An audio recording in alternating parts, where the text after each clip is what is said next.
घर में 3 भाई और 1 बहन थी। बड़ा और छोटा पढ़ने में बहुत तेज थे। उनके माँ बाप उन चारों से बेहद प्यार करते थे, मगर मझले बेटे से थोड़ा परेशान थे। बड़ा बेटा पढ़ लिख कर डॉक्टर बन गया, छोटा भी पढ़ लिख कर इंजीनियर बन गया, मगर मझला बिल्कुल आवारा और गंवार बन के ही रह गया। सबकी शादी हो गई। बहन और मझले को छोड़ दोनों भाइयों ने लव मैरिज की थी। बहन की शादी भी अच्छे घराने में हुई थी। आखिर भाई सब डॉक्टर इंजीनियर जो थे। अब मझले को कोई लड़की नहीं मिल रही थी। बाप भी परेशान, माँ भी। बहन जब भी मायके आती सबसे पहले छोटे भाई और बड़े भैया से मिलती, मगर मझले से कम ही मिलती थी, क्योंकि वो ना तो कुछ दे सकता था और ना ही वो जल्दी घर पे मिलता था।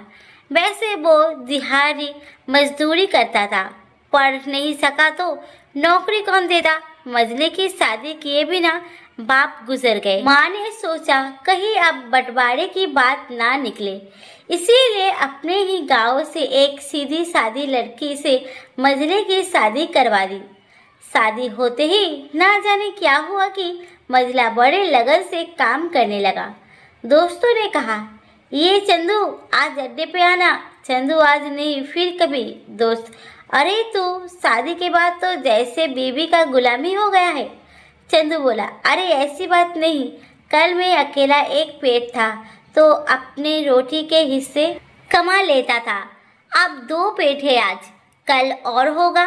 घर वाले नालायक कहते हैं मेरे लिए चलता है, मगर मेरी पत्नी मुझे कभी नालायक कहे तो मेरी मर्दानगी पर एक धब्बा लगी है, क्योंकि एक पत्नी के लिए उसका पति उसका घमंड, इज्जत और उम्मीद होता है। उसके घर वाले ने भी अभी तो मुझ पर भरोसा करके ही तो अपनी बेटी दी होगी, फिर उनका भरोसा कैसे तोड़ सकता हूँ। कॉलेज में नौकरी की डिग्री मिलती है और ऐसे संस्कार बाप माँ से मिलती है।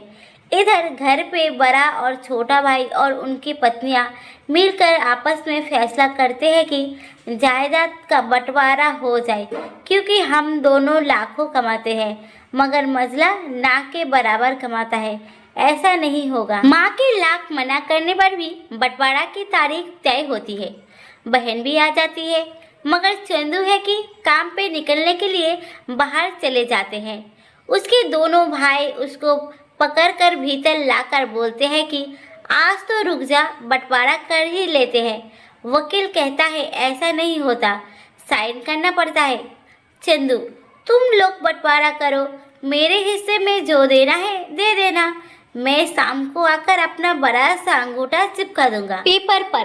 बहन, अरे बेवकूफ, तू गवार का गवार ही रहेगा। तेरी किस्मत अच्छी है कि तू इतनी अच्छी भाई और भाभियाँ मिली। माँ बोली, अरे चंदू आज रुक जा, बंटवारे में कुल 10 बीघा जमीन में दोनों भाई पास पास रख लेते हैं और चंदू के लिए पुश्तैनी घर छोड़ देते हैं। तभी चंदू जोर से चिल्लाता है, अरे फिर हमारी छुटकी का हिस्सा कौन सा है। दोनों भाई हंसकर बोलते हैं, अरे मूर्ख, बंटवारा भाइयों में होता है और बहनों के हिस्सों में सिर्फ उसका मायका ही है। चंदू, ओ शायद पढ़ा लिखा ना होना भी मूर्खता ही है। ठीक है, दोनों ऐसा करो, मेरे हिस्से की वसीयत मेरी बहन छुटकी के नाम पर कर दो। दोनों भाई चकित होकर बोलते हैं, अरे तू। चंदू माँ की ओर देख के मुस्कुरा के बोलता है, मेरे हिस्से में माँ है ना। फिर अपनी बीवी की ओर देखकर बोलता है मुस्कुरा के, क्यों चंदूनी जी, क्या मैंने गलत कहा क्या।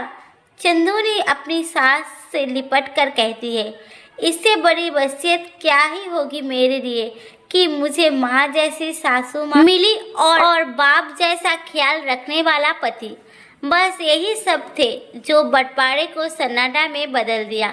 बहन दौड़कर अपने गवार भाई से गले लगकर रोते हुए कहती है कि माफ़ कर दो भैया मुझे, क्योंकि मैं समझ नहीं सकी आपको।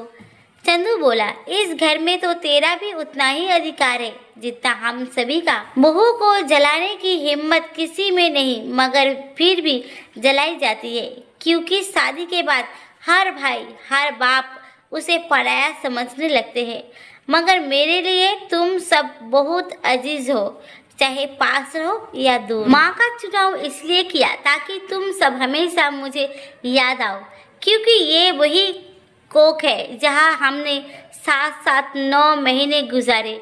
माँ के साथ तुम्हारी यादों को भी हमें रख रहा। दोनों भाई दौड़कर मंजिले से गले मिलकर रोते रोते कहते हैं, आज तो तू सचमुच का बाबा लग रहा है। सबकी पलकों में पानी ही पानी। सब एक साथ फिर से रहने लगते हैं।